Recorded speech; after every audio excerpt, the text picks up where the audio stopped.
여호수아와 이스라엘 백성들은 하나님이 주신 가나안 땅을 정복하며 지파별로 땅을 분배하고 있습니다. 그러면서 현재는 이 가나안 땅의 중심부인 실로웨까지 와 있습니다. 그런데 여기서 문제가 발생합니다. 그것은 이상하게도 아직 이 가나안 땅을 분배받지 못한 7지파가 가나안 땅을 점령하려 가지 않겠다는 것입니다. 여러분 2절과 3절에 한번 보십시오. 그러나 이스라엘 자손 중에 그 기업의 분배를 받지 못한 자가 아직도 7지파라.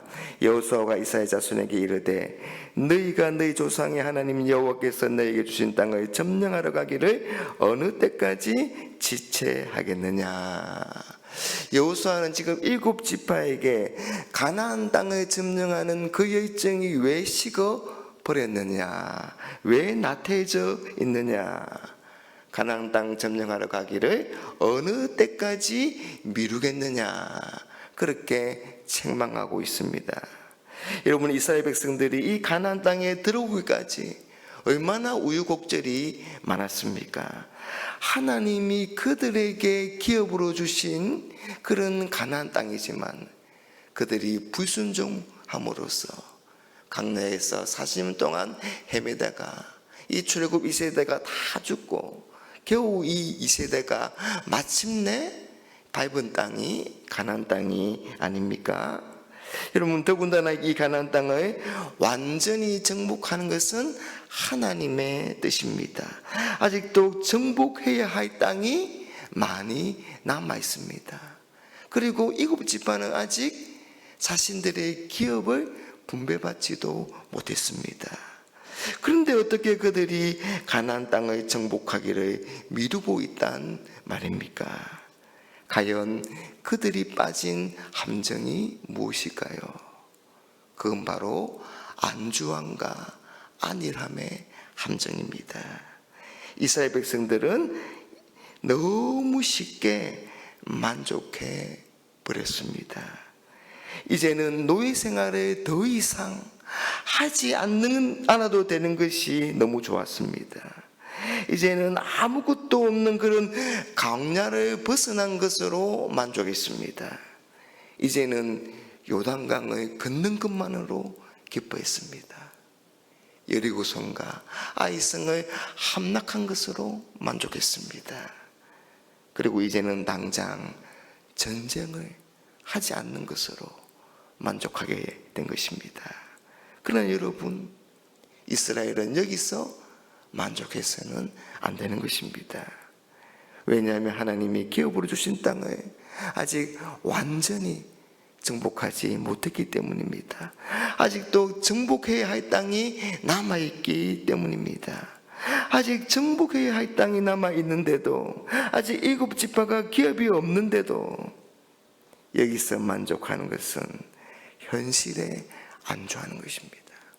안일함에 빠져 있는 것입니다. 여러분, 우리가 현실에 안주하고 싶은 그런 유혹이 의외로 강합니다. 어느 정도 우리가 이루고 나면 나는 여기가 좋습니다. 이 정도면 괜찮습니다. 더 이상 뭔가는 필요하지 않습니다. 그렇게 생각합니다. 여러분, 이런 안주함과 안일함은 우리의 신앙생활에서 경계해야 합니다. 어떤 사람은 주일에 교회에 오는 것으로 만족합니다. 어떤 사람은 직분을 받은 것에 만족합니다. 어떤 사람은 성경 공부를 하는 것으로 만족합니다. 여러분, 물론 그런 것이 중요합니다마는, 그러나 그런 것을 하는 것으로 만족하거나 거기에 머물러 있으면 안 됩니다. 이양주일에 교회에 나왔으면 마음과 뜻과 정성을 다해서 예배하고 특히 말씀을 듣는 일에 집중해야 합니다. 이양 직분을 받았으면 거기에 충성하면서 하나님이 주시는 좋은 열매를 맺어야 하는 것입니다. 이양 성경 공부를 한다면 그 성경 공부를 통해서 삶의 변화가 일어나고 그래서 우리의 신앙이 성장하고 성숙해야 하는 것입니다. 사도 바울은 다음과 같이 고백합니다.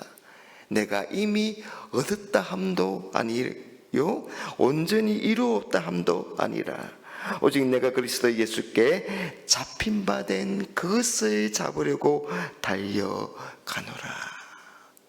이런 바울은 자신이 이미 잡은 것도 아니고 이미 온전히 이룬 것도 아니라고 하면서 자신은 끝까지 달려가겠다, 멈추지 않겠다, 그렇게 말합니다. 여러분, 우리 신앙은 이만하면 됐어, 여기가 좋아, 그러면서 적당한 선에 머물러서는 안 됩니다. 왜냐하면 하나님이 예비하신, 여러분, 부유하고 풍성한 그 은혜의 세계가 얼마나 강대한데 거기서 머물러 있어서는 안 되는 것입니다. 마태복음 12장 12절에 세례 요한의 때부터 지금까지 천국은 침노를 당하느니 침노하는 자는 빼앗느니라. 여러분, 천국은, 하나님의 은혜는 하나님의 그것을 사모하면서 그것을 기뻐하면서 그것을 원하는 그런 거룩한 열정을 가진 사람들에게 임한다는 그런 뜻입니다. 여러분, 우리는 이만하면 됐어 하는 유혹과 날마다 싸워야 합니다. 여호수아는 안일함에 빠져있는 일곱 지파에게 다음과 같이 명령합니다. 너희는 각 지파에 세 사람씩 선정하라. 내가 그들을 보내리니 그들은 일어나서 그 땅을 두루다니며 그들의 기업에 따라 그 땅을 거래가지고 내게로 돌아올 것이라. 여호수아는 일곱 지파에게 세 명씩 뽑아서 그들이 차지할 가나안 땅을 돌아보고 그 땅의 지도를 직접 그려오라, 그렇게 오늘 말하고 있습니다. 여러분, 여호수아는 그들이 가나안 땅을 밟으며 이곳저곳에 다니는 동안 이 하나님이 기업을 주신 이 가나안 땅이 얼마나 풍성하고 좋은가를 보기를 원했습니다. 그래서 하나님의 약속이 다시 생각나기를 바랬습니다. 그래서 그들에게 믿음의 눈이 열리고 그들의 마음에 소원이 일어나기를 기대했습니다. 거룩한 열정이 일어나기를 바랬던 것입니다. 여러분, 우리가 믿음으로 보는 것이 우리의 비전이 됩니다. 그건 우리가 보는 것이 아니라 하나님이 보여주시기 때문입니다. 그래서 그 비전이 우리에게 열정을 일으키고 그 비전이 우리를 이끌어가게 되는 것입니다. 여러분, 신실하신 하나님은 우리에게 말씀하시고 약속하신 것을 반드시 이루시는 분이십니다. 우리의 마음의 눈, 믿음의 눈이 열려서 하나님의 말씀을 붙들 수 있기를 간절히 바랍니다. 그래서 거룩한 열정을 가지고 여러분, 우리가 멈추지 않고 달려감으로 이 하나님의 부유함과 그 하나님의 은혜의 풍성함을 더욱더 경험하면서 계속해서 은혜가 충만한 삶을 살아가고 계속해서 영적으로 성장하고 성숙하는 그런 복된 삶을 살아가는 우리 모두가 다 되시기를 주님의 이름으로 축복합니다.